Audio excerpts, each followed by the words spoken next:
Jane sat on the edge of their bed, her eyes bloodshot and filled with pain. Her trembling hands held her phone, the screen glaring at her as tears streamed down her face. She thrust the device toward Mark, her voice cracking under the weight of her emotions.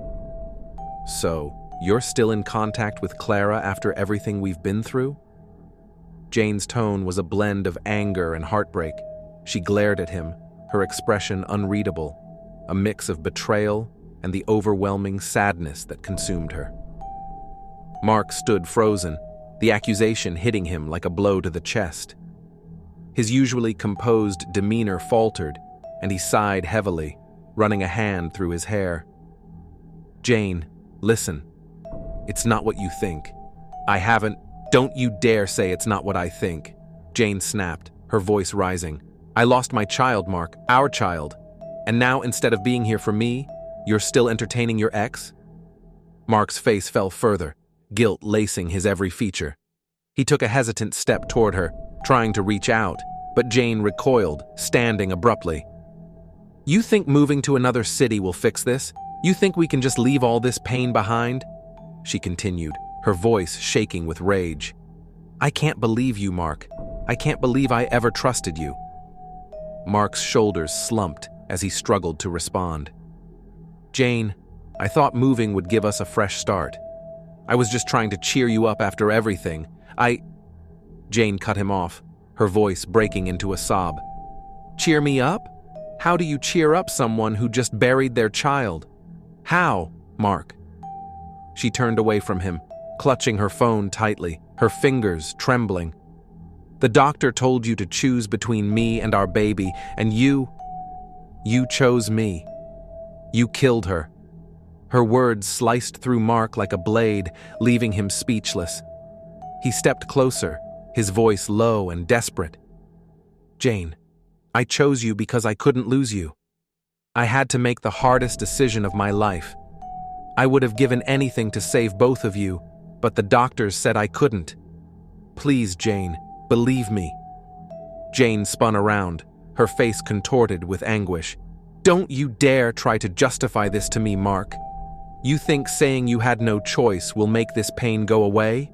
You killed her, my daughter, my only baby girl." Mark dropped to his knees, his hands clasped together in a pleading gesture. "Jane, please, I'm begging you. You're all I have left. I love you, and I'm so sorry. I would do anything to take away your pain, but I can't change what happened." Jane's face twisted into a bitter smile, tears streaming down her cheeks. "You can't change what happened, but you can carry this guilt with you every day, Mark. Because I will never forgive you. Never." She stormed out of the room, leaving Mark kneeling on the floor, his heart shattered. The walls of their once loving home seemed to close in on him, the weight of his choices suffocating him. In the living room, Jane sat on the couch, clutching her phone like it was her lifeline. Her thoughts raced, a storm of grief, anger, and betrayal swirling in her mind. She couldn't shake the image of her lifeless baby girl, her tiny face etched into her memory forever. Mark sat alone in the bedroom, his head in his hands. He knew he had made the right decision in the hospital, but convincing Jane of that seemed impossible.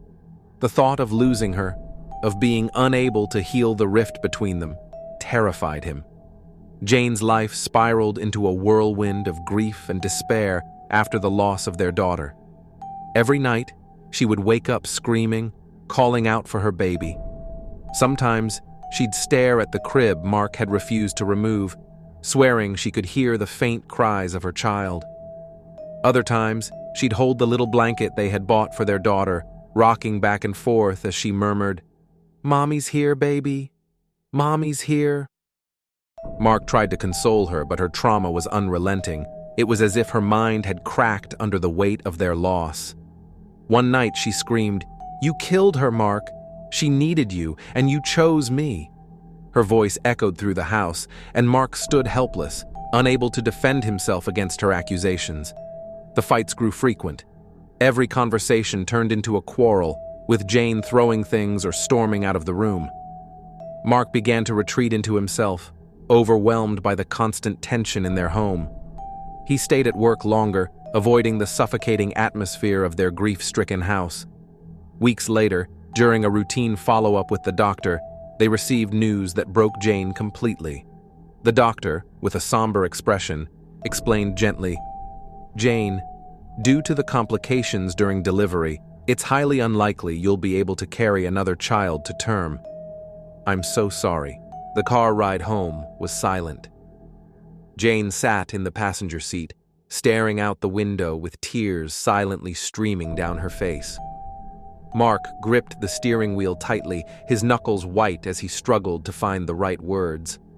When they got home, Jane broke the silence. "Mark," she whispered, her voice trembling, "I can't give you another child." Mark looked at her, his heart breaking for her. "Jane, we'll figure this out. God's time is the best." "No!" she snapped, her voice shaking with frustration. "Don't tell me about God's time. I want to adopt, Mark. We can still have a family, we can—" Mark interrupted her, his tone firm. "No, Jane. I said no. We're not adopting. God has a plan for us, and I'm not going to rush it. I've had enough of this." Jane stared at him in disbelief, her chest tightening. "Enough? Enough of what? Of me? Of our life together?" Mark didn't answer. He walked into the bedroom and shut the door, leaving her standing alone in the living room, her heart shattering all over again. Mark already had a son, a fact Jane had painfully accepted when they married. Clara, Mark's ex, had revealed the boy's existence years ago, and although Jane had initially struggled with it, she grew to tolerate the situation. However, after losing her own daughter, seeing Clara and her son became unbearable. Clara's visits grew more frequent. She often brought the boy to spend time with Mark, who adored his son. Jane would sit silently in the corner of the living room, watching as Mark laughed and played with the boy. The sight tore her apart. She couldn't help but feel like an outsider in her own home, a mother without a child, a wife without her husband's attention. One evening, Jane tried to set boundaries. "Mark, can't Clara just drop him off and leave? Does she have to stay every time?" Mark shot her a frustrated look. "Jane, he's my son. I want to spend time with him, and she's his mother. She has a right to be here." "But this is my home too," Jane said, her voice trembling. "And I can't keep watching this. It's too much." Mark sighed, brushing past her. "Jane, you need to let this go." Clara's presence in the house became a constant. She would sit with Mark in the living room, chatting and laughing as if they were a family. Jane watched from the kitchen doorway, her heart breaking as she saw Mark helping Clara with small gestures, adjusting her necklace, handing her a drink, or simply sharing a laugh. One evening, Jane approached Mark after Clara left. "Mark, I'm your wife," she said, her voice cracking. "Why do I feel like I'm competing with her? Why do I feel like I've already lost?" Mark sighed, rubbing his temples. "Jane, you're being paranoid. Clara and I are co-parents, nothing more." "But it's not just co-parenting, is it?" Jane said bitterly. "You're spending more time with her than me. I see the way you look at her." Mark's patience snapped. "I'm tired of this, Jane. Every day it's the same thing. Do you know how exhausting this is? I've been doing everything I can to keep this family together, and all you do is push me away." Jane stared at him, her tears falling freely. "I'm not pushing you away, Mark.